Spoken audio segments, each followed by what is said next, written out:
Experts in this field agree that important organizations are achieving unprecedented scale using this technology.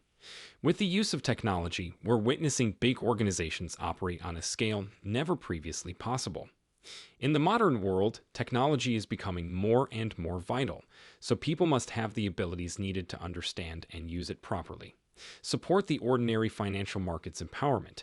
The regular players and the infrastructure, including the globalist system, function in an organized fashion. We need your expertise and assistance to operate in this field as significant banks like ourselves, and I believe there will be a significant uptake in the upcoming numbers. It's remarkable to witness the substantial growth of this field in the regulated sector over the past few years, but I believe the main problem with all of this is that it takes time to complete each step in a controlled setting, and acting demands commitment and hard work. Coherence requires a great deal of effort. Achieving standardization requires fulfilling various requirements and standards. Set as well, thus, I guess you understand.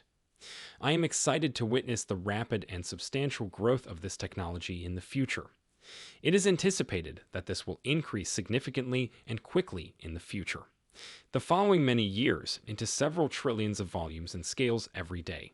Technology will grow at an extremely rapid rate. In the upcoming years, it will grow into more areas. Welcome back, ladies and gentlemen, to the Fire Script. Let's get right into today's show. From trillions of tons of volume and scale daily, into many trillions of tons of volume and scale. Cunningham, the head of strategy, is David.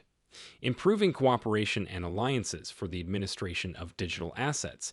That's a huge statement from CITI Bank's Treasury and Trade Solutions. A CITI employee told me. The CITI employee informed me that they were discussing the daily volume, which was measured in trillions. Disregard the trillions that will be discussed in terms of daily volume. The blockchain industry is seeing a surge in initiatives and businesses as a result of the technology's quick development. The volume of transactions is the main focus of cryptocurrencies. DLT and blockchain technology will daily transfer trillions of transactions. Back for another episode. Please buckle up. Technology will grow at an extremely rapid rate. In the upcoming years, it will grow into more areas. The material we cover on this channel will include daily occurrences of trillions of tons in volume and size. David Cunningham made a profound and important point. It all depends on your ability to wait patiently before selling. Discussing the daily volume in trillions can provide valuable insights. We'll learn how to use R3 Swift and comprehend its importance in today's video. A full-fledged smoke display. Since the beginning, they have been spreading false information in an attempt to halt its progress due to their opposition to retail. Given that, imagine a completely new asset class expansion in the sector. There is an asset class expansion in the sector. The asset class is expected to increase in value significantly. Imagine if everyone on the planet knew about it. Yes, absolutely. I don't believe that they want everyone on Earth to know what's going to happen. This banking industry, hence this is how today marked the beginning of the probe. R3 shared how is DLT addressing some of the most significant issues that regulated financial institutions still encounter. We're going to go to Mr. Todd McDonald. After more than 15 years of employment with Standard Chartered Bank, he became one of the co-founders of R3. I was instrumental in the company's founding. Okay, remember this for the year 2014. Ripple R3. Everything will occur, and I'll explain why in detail. This is the webpage for R3, and they're even lying. R3 is currently in discussions with CBDCs regarding Project Helveta Phase 3. We will use Corda from R3, and you will be able to view it once you enter the project. Settling wholesale transactions and tokenized assets is a key aspect to consider. CBDCs pay attention to what they just said. Enhancing compatibility and promoting cooperation with players in the private sector and central banks are, and will remain a Let's Phase 2. A vital project has come to a critical point. We appreciate the work of all of our partners as they have proceeded along this path, offering insightful information and contributions. Everything is evidence of concepts. Partners are aware of the results. Nevertheless, they must repeatedly conduct testing. Once again, they need to conduct testing. The team has maintained the infrastructure for 10 years with no downtime. and operating for 10 years with no downtime, similar to Ripple XRP, another R3 feature project by the UAE Central Bank. The UAE Central Bank has chosen R3 to support its CBDC implementation strategy, given Ripple's popularity in the United Arab Emirates. This year, their acceptance was sufficient. Ripple additionally obtained a payment license for the usage of their XRP inside the Dubai International Financial Center. Ripple will acquire a payment license for Singapore this year. We are on the verge of regulating financial money laundering by joining the blockchain industry. Therefore, everything is about to happen. To link banks and blockchains, Ripple introduced the Interledger back in 2015. That same year, R3 and 25 banking partners joined forces with Ripple to investigate distributed ledger technology projects. We'll talk more about those members shortly, but notice how Mr. Todd McDonald left. R3 replaced Standard Charter in 2014. They all gathered together, including Ripple, and this date is still valid. Why does this occur? Todd had to bring the bank where he worked because he spent so much time working at Standard Charter. They saw it along the way, and for that reason, they were able to complete their first duty. International Letter of Credit Blockchain, an oil business deal involving PTT organization. And if you're reading this, you're probably thinking right. They're making use of a completely different platform. For this trial project, the PTT organization transported oil products from Thailand to Singapore. Standard Chartered could digitize and streamline the exchange, and entry of all parties must communicate clearly and effectively to share information. Parties must communicate clearly and effectively to share information on the Contour network. Please give me a moment. Why is this happening? Assuming you both read and listen to it. Bend Contour is an open industry platform that runs on blockchain technology and allows users to create, improve, approve, and issue letters of credit on Corda's blockchain. As I have always stated, these platform names will subtly incorporate R3 Corda, similar to how they will incorporate XRP and Ripple. Multiple layers facilitate the indirect transfer of information. Information is transferred indirectly through several layers, which is why Todd McDonald is considered a key figure in today's video.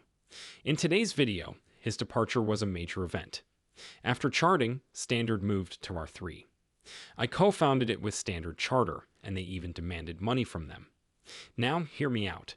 Standard Chartered completes the strategic plan. Investing in Ripple, this occurred in this is the most recent news release from 2016. A few weeks after their 2016 funding announcement, they announced that they had completed the first real-time cross-border payment for a company using RippleNet technology.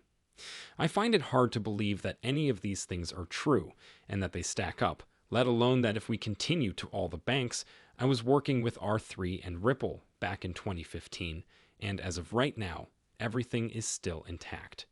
We have Bank of America, for example. We have Mr. Bishi on the Bank of the Melon. UFJ Financial Group continues to operate. We have XRP and Ripple together with CITI Bank. In 2023, will it be even more apparent? It will be even more apparent in 2023 that they are collaborating, whether directly or indirectly. In any case, you may require half a cell of brain cells to comprehend what's taking place. Although our internal token is wonderful, our clients would prefer not to use a CITI token or a different bank. Tokens and cross-bank liquidity are what they desire, so it's critical that we now have the required infrastructure. An internal platform that we collaborate with, such as a regulated liability network and other CL companies, regarding how we resolve to tackle these challenging problems as a sector as a whole. And that particular video clip is merely adding a final piece to the puzzle. Ryan Rugg is the chief of digital assets. You guys heard David Cunningham talk about trillions of dollars worth of daily volume coming from the city earlier at CITI. Can you see how this relates to Ryan Rugg's argument that a CITI is unnecessary? Now that everything is starting to make sense, Ryan Rugg is arguing that a CITI is unnecessary. Token, they are seeking cross-bank liquidity. We require either a CITI token or another bank token. Cross-border liquidity, see how people take a moment. She worked at R3 for more than 4 years, and this is all that she had planned. It appears that this is something you can't make up. Let's add 25 more banks to the mix to grow even more. HSBC was among the banks designated for addition, and SWIFT is here as well. Working inadvertently with Ripple, this collaboration aims to enhance GPI, DLT, and Trace, just to name a few. There is a ton of more information available in SWIFT to improve GPI, DLT, and Trace, just to name a few. A preliminary ecological proof of concept has been conducted. Link GPI to blockchain companies. R and 3DS are software. When XRP's usefulness kicks in, I can't wait to see what cryptocurrency Twitter has to say or what the media outlets will finally acknowledge as fact. Even though we make an effort to stay up, things move so quickly. Make use of an earlier version of this white paper. The environmental restore the software to its prior configuration. As you can see, they have Ripple gateways and currencies for 2014. Ripple, China is listed as the location. Spiral snap swaps are quick, easy, and popular in Singapore. About the UN environmental segment, this information is from 2015, which is quite outdated, and they specifically addressed this aspect. Take a listen to this. In 2004, David Schwartz put Ripple into practice. Ryan continued to grow and experiment until the code was finally put into use in 2011. Published as a free source in 2013. It was the system's goal is to make Bitcoin less volatile. Centralized exchanges offer faster transaction speeds and lower electricity usage compared to Bitcoin. To the United Nations, this Ripple grows permitting cash to substitute for any gold increases the likelihood of payment. Bitcoins, dollars, and euros are all acceptable forms of payment as long as they are used by people. Several agents are involved in the trust chain. Trust and liquidity will be abundant in Ripple's liquidity hub. Ladies and gentlemen, you already know how enormous it will be, and we haven't even discussed Ripple's line of credit and the countless features they'll undoubtedly reveal soon. Please let me know how much I appreciate every one of you guys. What are your thoughts in the comments section? Here, and we'll be back soon with another video. We started making waves according to the concept. Cryptocurrency liquidity would be increased. The system will eventually be capable of supporting full functionality. International payments. Sizable payments, Ripple was created so that users may move to ODL once the market has developed enough. And that is precisely what is happening now that they are aware of the advantages of our fiber-based network. I believe you are part of what we're building. I consider all of the tokens and know that it's fixing a genuine problem. Anyone would be able to appreciate their usefulness. If there is true practicality and utility, a true customer is benefiting. The token will have some value.